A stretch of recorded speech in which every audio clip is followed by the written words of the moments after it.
Are you truly transforming, or are you just dressing up your ego in spiritual clothing? Imagine this. You meditate daily, speak the language of enlightenment, and create the perfect atmosphere. Incense burning, soft chanting, and spiritual books carefully displayed. It feels like progress. But here's the hard question. Are these practices helping you grow, or are they just another way to strengthen your ego? This is exactly what Chogyam Trungpa explores in Cutting Through Spiritual Materialism. He exposes how easily our spiritual journey can become a trap, a performance, rather than a path to true transformation. Have you ever questioned if your spiritual practices are truly changing you or just making you feel more spiritual? What does authentic transformation look like to you? Could letting go of the idea of being spiritual bring you closer to awakening? Stay with us as we unpack Trungpa's humbling, sometimes uncomfortable wisdom and explore how to move beyond the illusion of spirituality. Ego is constantly attempting to acquire and apply the teachings of spirituality for its own survival and gain. Chogyam Trungpa, Cutting Through Spiritual Materialism. Trungpa's words suggest that we must look beyond outer appearances, whether that's wearing mala beads, posting a meditation selfie, or speaking about oneness, to examine our true motivations. Are we seeking genuine insight, or are we subtly using spiritual practice as another way to fortify our sense of self? Defining spiritual materialism. In Cutting Through Spiritual Materialism, Trungpa crystallizes the idea that ego co-opts anything, even spirituality, to maintain its hold. He identifies three core expressions of spiritual materialism: physical materialism, emotional materialism, intellectual materialism. Each addresses a distinct way that ego inserts itself into the spiritual path. Physical materialism refers to investing too much significance in objects or rituals, mistakenly believing these alone bring enlightenment. It's the notion that collecting the right meditation cushion, crystals, or ceremonial items will magically grant us inner peace. Compare with Taoism, as the Tao Te Ching reminds us, the finger pointing at the moon is not the moon itself. Tools and symbols can guide us, but they are not the essence of awakening. Modern example: mindfulness apps can help us cultivate daily meditation. But if we start to believe the app itself guarantees transformation without genuine self-reflection, then we risk conflating technological convenience with inner growth. Deeper reflection. Ask yourself if you've ever felt less spiritual when you forgot your crystals or missed your usual meditation setting. Notice if external aids become a subtle crutch, suggesting that your spirituality depends on things rather than your direct experience. We subconsciously measure our devotion and stability by our collection of spiritual paraphernalia. Emotional materialism arises when we use spirituality to seek blissful or comforting feelings while avoiding pain or discomfort. It's the pursuit of feel-good experiences, peaceful retreats, uplifting music, or mantras, without acknowledging the deeper challenges and sufferings inherent in life. The Buddha's Four Noble Truths teach that suffering is an inescapable part of human existence. If we use spiritual rituals only to dodge our painful emotions, we may miss the transformative potential of actually sitting with them. Do you habitually sign up for yet another retreat, workshop, or healing modality instead of confronting core trauma, relationship issues, or personal conflicts?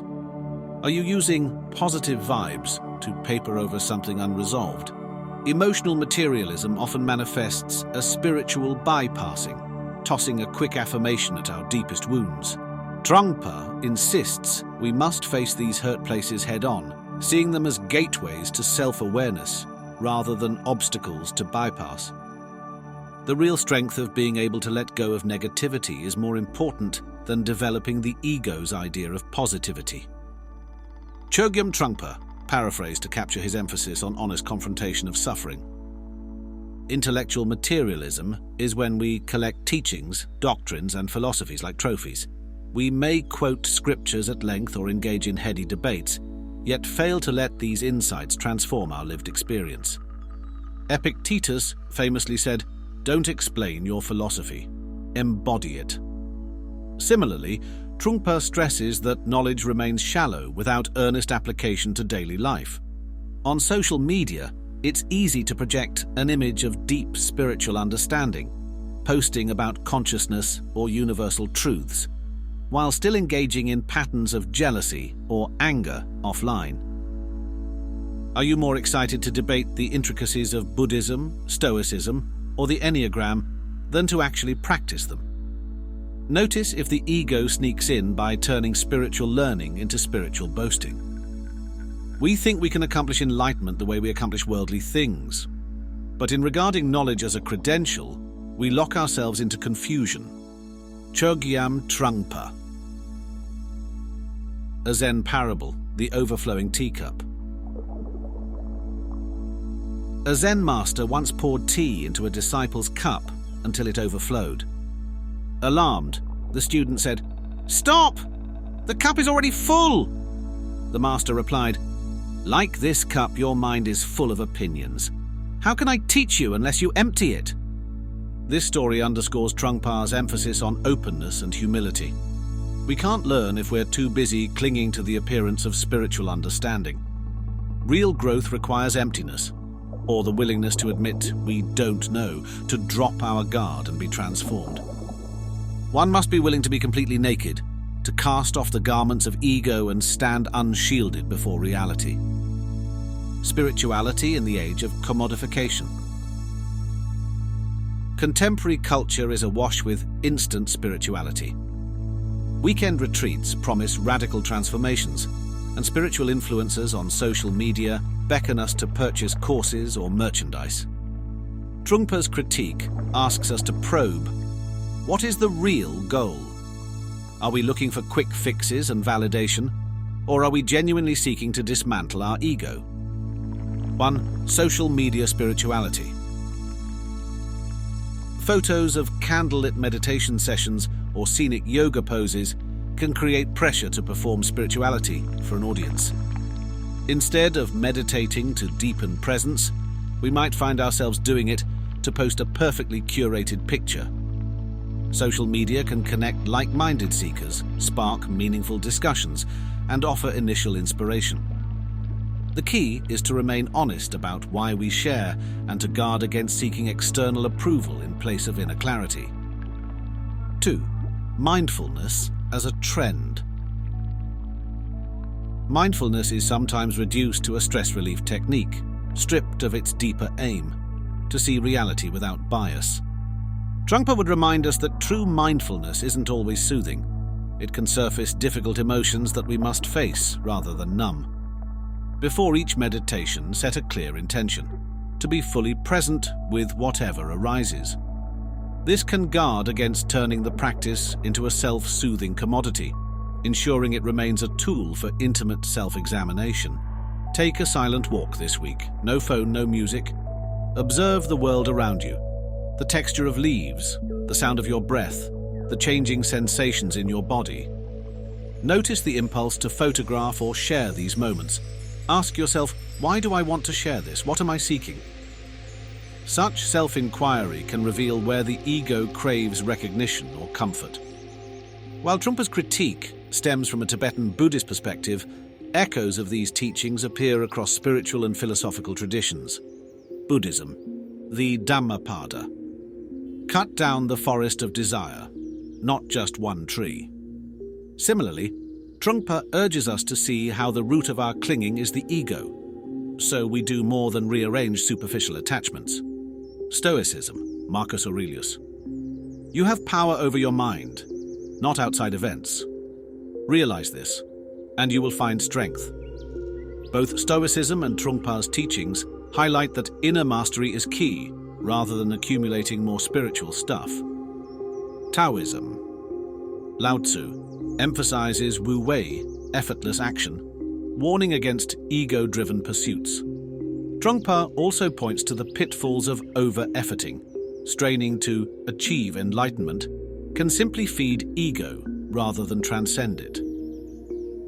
Cutting through ego.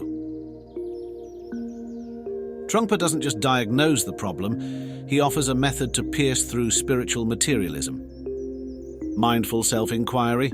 Ask yourself, why am I drawn to this practice? Am I seeking validation or true insight? How can I refocus on essence rather than appearance? Journaling after meditation, write down your insights without censorship, and note moments where ego might sneak in. Trungpa suggests stripping away excessive rituals that may inflate ego. Try commit to one simple daily mindfulness act, like pausing for a few breaths before each meal. Observe when you crave more elaborate, flashy spiritual rites and question why. Community and accountability. In a genuine spiritual community, mentors and peers serve as mirrors, reflecting back the subtle ways ego might dominate. Invite open, honest dialogue about your practices. Ask for feedback on whether you are deepening or merely performing spirituality. In the practice of meditation, we are not trying to attain enlightenment. Instead, we are just trying to see deception clearly. Chogyam Trungpa. A note on the teacher-student relationship. Trungpa also delves into the complexities of the teacher-student dynamic. He warns that idolizing a teacher can become a form of spiritual materialism, if we see the teacher as the ultimate object to be revered, rather than learning to look within ourselves. Sometimes, students rely on a teacher's charisma, lineage, or reputation, hoping to shortcut their own hard inner work. This can undermine the real purpose of spiritual guidance. To cultivate a clear, unshakable awareness within the student, Trungpa's teachings stress the importance of vulnerability and surrender, but not the blind worship of a guru figure. A true guide encourages you to confront your own mind rather than becoming dependent on external validation or authority. Embracing radical honesty. At its core, cutting through spiritual materialism challenges us to radically shift our approach to spiritual life, from chasing elevated experiences or accumulating spiritual trappings to honestly facing ourselves, warts and all. By recognizing how ego operates, we can begin to loosen its hold. In the book, he says, the basic point of the spiritual journey is to dissolve our fixation on ourselves. Ask yourself, what illusions are you ready to release? What if your practice were no longer about looking spiritual or feeling perpetually good, but rather about waking up to the fullness of life, complete with discomfort, challenges, and unvarnished truth? Thank you for joining us on this episode. May Trungpa's teachings inspire you to approach your path with the clarity, courage, and compassionate self-awareness needed for genuine transformation. Remember, true spirituality doesn't need to look impressive. It emerges naturally when we are fully present, fully human, and fully committed to uncovering what is real. If you enjoyed this video, please consider liking and subscribing. Thank you.